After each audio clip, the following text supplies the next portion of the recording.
So today we're talking about bends. You need to learn how to bend in tune, especially. Bending is a very important technique that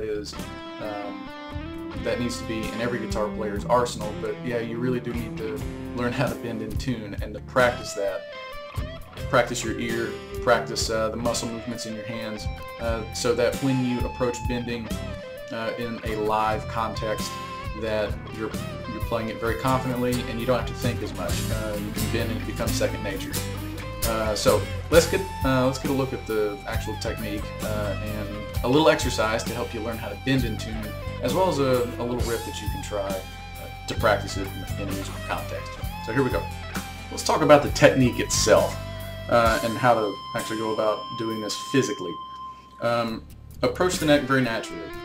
You're not going to be turning your hand upwards like this for the most part. You want to go at the neck like you're shaking somebody's hand. You want to fill in this space with the guitar hand.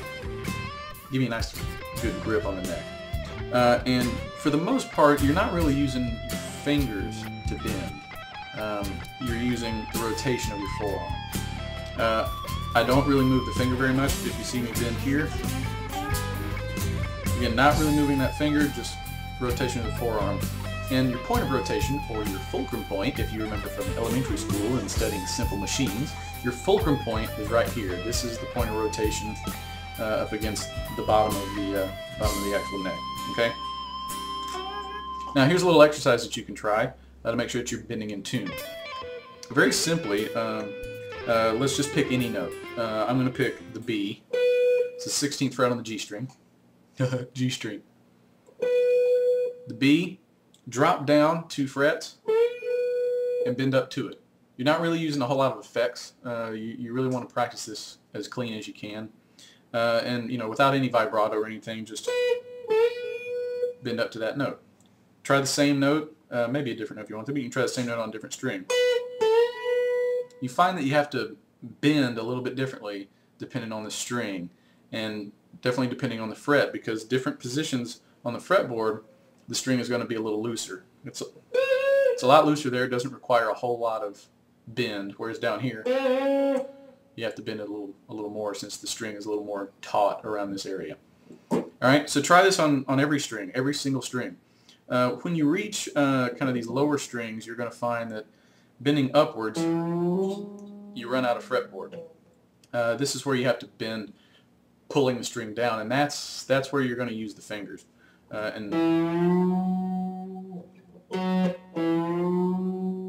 Alright, so really just work on whole step bends for now. That's bends equal to 2 frets. Again, from B, start at the A. Once you get that, then you can try half step bends, like B, and then from B flat.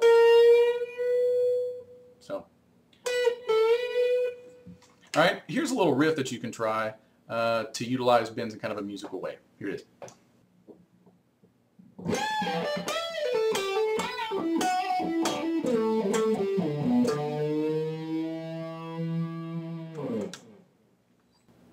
Alright, here's the first half real slow.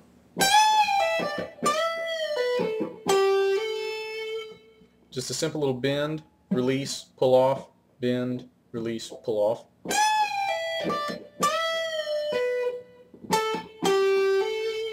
G, A, G, A. It's a little hammer right there. Then a bend from A up to B, and then release and then pull off. So you see this little pattern here of bend, release, pull off. I'm going to go to E on the D string. Drop down here to the 11th fret, and we're going to do a little half bend. It's a quick one. You see I'm bending down, but still using that forearm rotation, not really using the finger. E, D, E. And a quick little slide from B to A.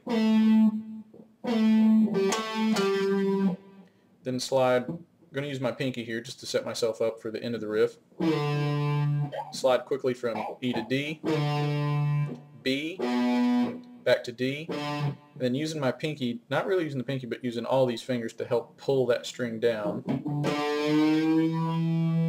so I get it up to an E. So here's the riff again.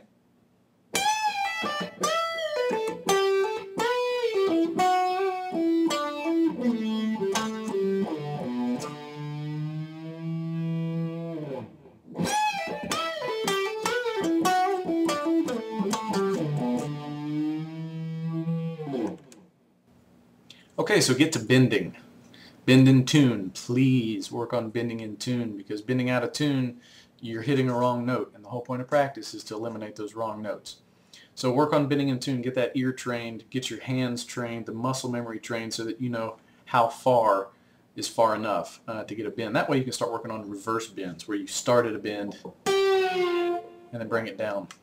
One thing I forgot to mention too is when you're doing bends, especially with the third finger, I probably use the third finger more than any other finger to bend.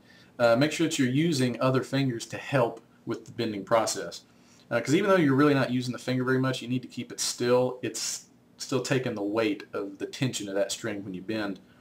And you want to use these fingers, place them on the frets behind, to give the bending finger a little more support.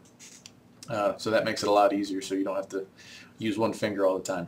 Alright, you can find the tabs for the riff that I did on andrewsmusiccorner.com under Lesson of the Week, and underneath the video there's a little link for a PDF that you can download that has the tabs. More importantly, write some riffs of your own. I'll see you next week.